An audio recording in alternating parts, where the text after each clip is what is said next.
Hi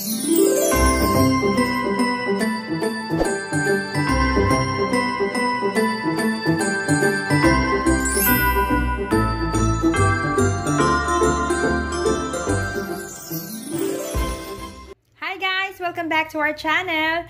So today, ano ang ganap? Nakita nyo naman sa title na tayo ay mamimigay ng sandwiches sa random people. Token of appreciation sa mga blessings sa amin ni Lord.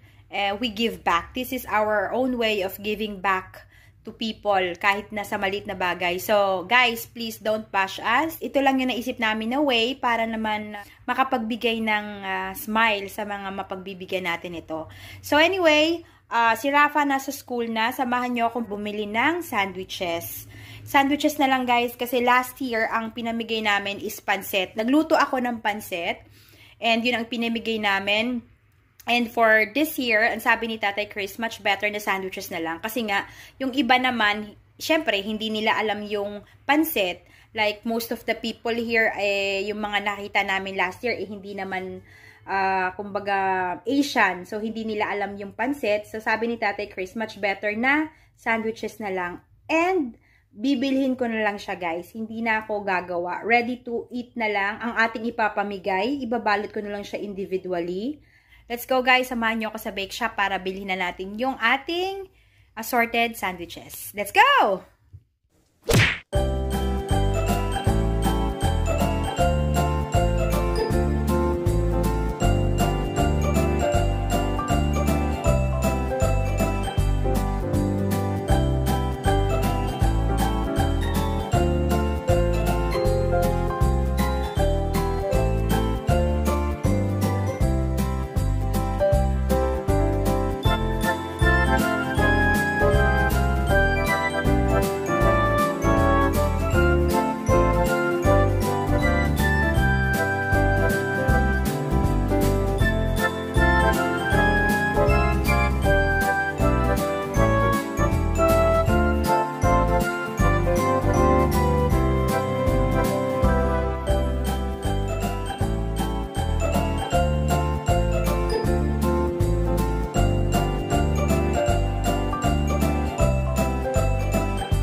So guys, we're back. Nasa bahay na tayo. Galing na tayo sa bakery and nakabili na tayo ng assorted sandwiches na ipapamigay natin. Medyo na-deform lang yung ibang sandwiches guys kasi nilagay ko siya sa isang malaking plastic para isang bit-bitan lang. And sa mga hindi nakakaalam, pag mag-isa lang ako, pilay ako pag wala si Tatay Chris. Kasi nga, wala akong driver. Char. So, na-deform kasi nga nilagay ko sa isang bag, nag-bus ako, kaya ayun. Anyway, ibabalot naman natin siya isa-isa, individually, dahil nga ipapamigay natin siya para na rin madaling i-dispose bukas. And aayusin na lang natin yung pagkakabalot para naman magandang tingnan at ma-appreciate ng ating mapagbibigyan. So, once again guys, please don't bash us dahil this video ay ginawa po namin, hindi po para mayabang or magpasikat.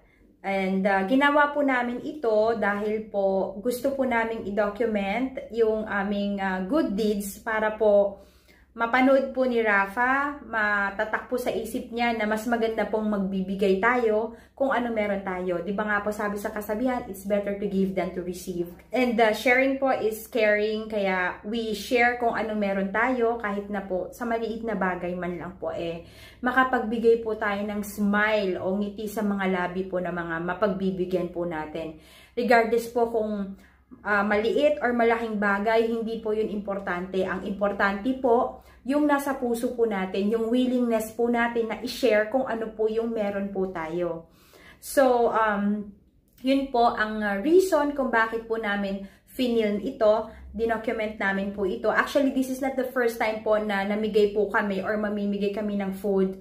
We do it po yearly sa mga taong nakakaalam na. Some of our friends po na nakakaalam, shoutout sa inyo.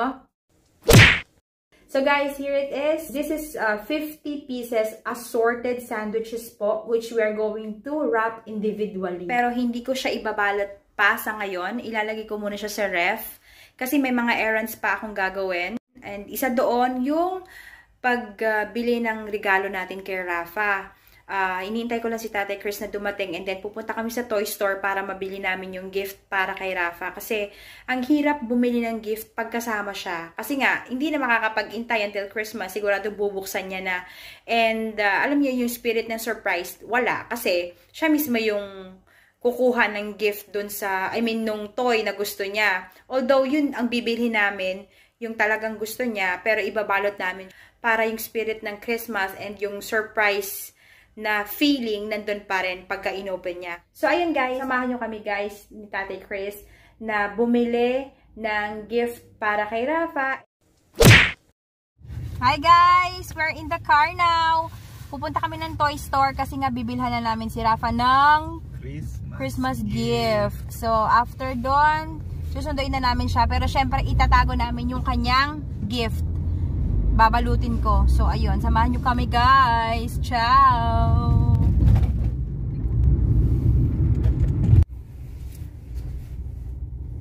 We're here! Ayan. Dito natin ibibili si Rafa ng regalo, guys.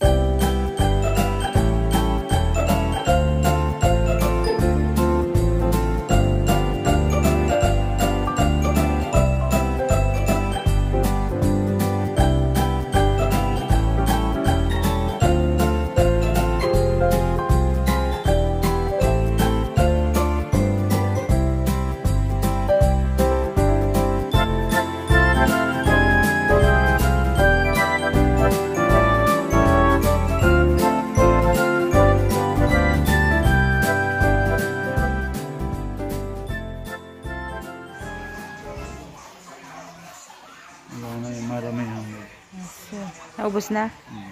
Rafa has this kind of Hot Wheels. It's not really the same, but parang ganyan din. Ano daw? It's not exactly like that, but may similarity. It's also from Hot Wheels. Kaya ang bibilhin lang namin ay mga cars kasi may Hot Wheels na siya, guys. To those of you who doesn't know, Rafa loves Hot Wheels and Thomas Train. Kaya, yun ang bibilihin namin. And Tatay is having a hard time looking for it. Oh, no! Guys, too bad kasi wala na pala yung gustong gift ni Tatay for Rafa. Ubus na daw. It's actually a car. No, ano nga yun, babe? It's a big truck na mayroong mga cars inside. It's like a transporter. Isn't it? Huh? What? Transporter. Transporter. Ano? Transporter. Transporter. Ayun. So, ubus na daw siya. Sabi ng sales assistant dito. Kaya, bibili na lang kami o pipili na lang kami ng ibang item na for sure magugustuhan din ni Rafa. So, most likely, i-add up niya lang siguro sa collections niya ng cars para sa Hot Wheels. So, guys, yan ang mga choices ni Tatay. So, tara na. Let's go to the counter. Ayan guys, nagbabayad na si Tatay Chris. Sinasabi niya yung pangalan niya kasi nakalimutan niya yung fidelity card niya. So, baka makakakuha kami ng discount and points. Kasi nga, parati kaming bumibili ng toys ni Rafa dito. Hello guys, we're done shopping. Unfortunately, we didn't find what I was looking for. So, bumili na lang ako ng individual cars. Like this, individually packaged of this Hot Wheel cars. So, hindi ko alam kung, pero palagay ko this is more expensive than dahil kasi may package na hindi pare-parehas ang presyo. May package kasi na 5 cars in one package, so that is more cheaper. So this is mas mahal nga ito guys, yung pa isa-isa. More expensive, yeah. Pero dahil wala kaming choice at saka ito talaga yung gusto ni Rafa sa collections niya. Kaya binili namin kasi nga naman syempre. Pero mga ganda napili ko yung mga hindi siya unusual. Yeah, katulad na ito. Tapos meron a battle car. Yes.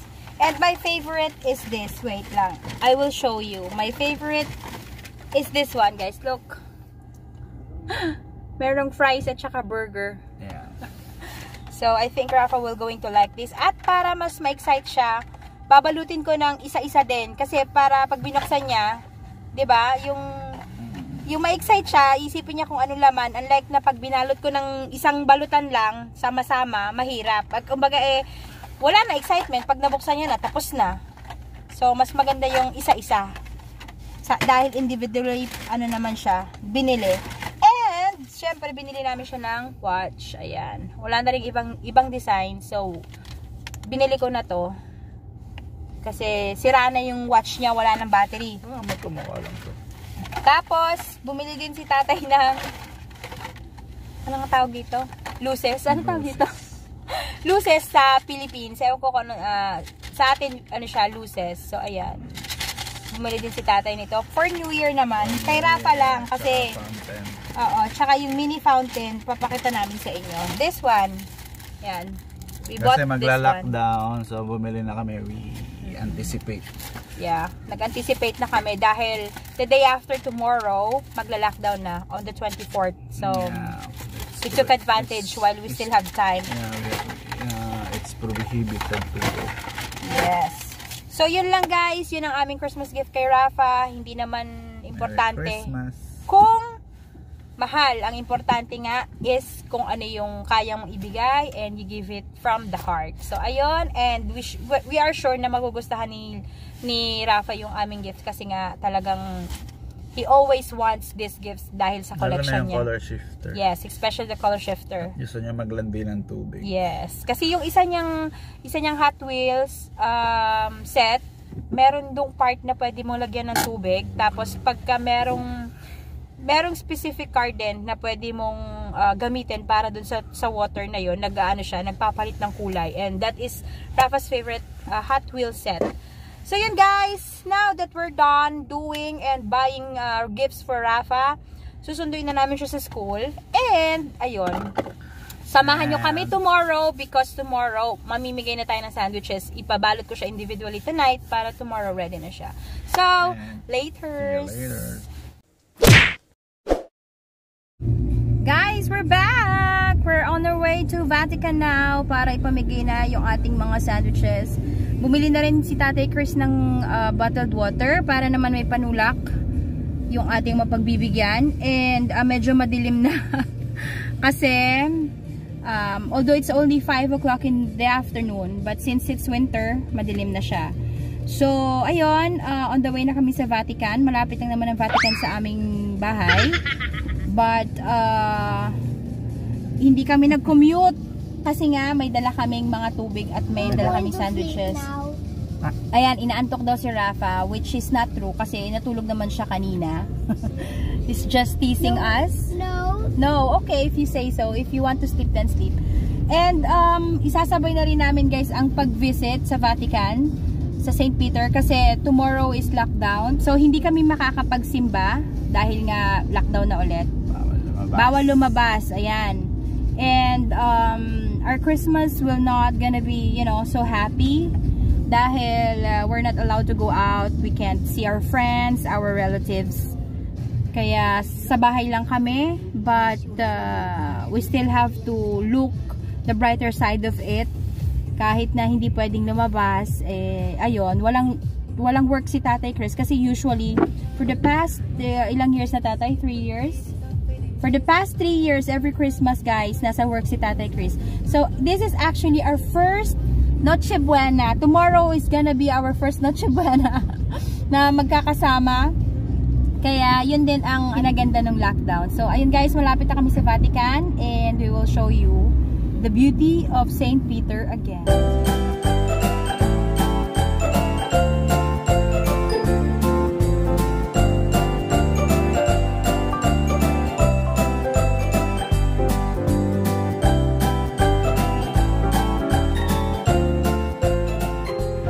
Nandito na tayo sa Vatican. Magsisimula na tayo maglakad para makapamigay ng ating charan! Gucci! Gucci guys ang ating ipapamigay. Paper bag ng Gucci ang pinaglagyan ng ating ipapamigay. So, let's go! Rafa found treasure! Treasure. Put your mask on, baby. Say hi!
Raf, I have a question.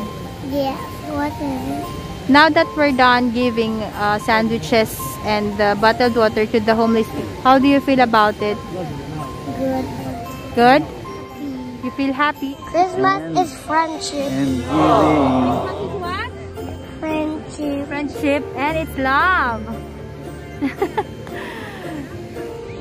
Hello, Merry Christmas everybody. Merry Christmas. Guys, we're done para mamigay ng sandwiches and nakapag-visit na rin kami dito sa St. Peter. We just want to greet everybody a Merry Christmas despite of this pandemic nangyayari sa buong mundo. We still have to be thankful kasi may mga blessings pa rin tayong natatanggap. And ayun, Merry Christmas sa inyong lahat, sa family namin sa Philippines and all over the world. May you have a Merry Christmas. Rafa, what can you say? Merry Christmas! Merry Christmas! Nothing? Okay, bye! Bye! Happy holidays! Happy holidays!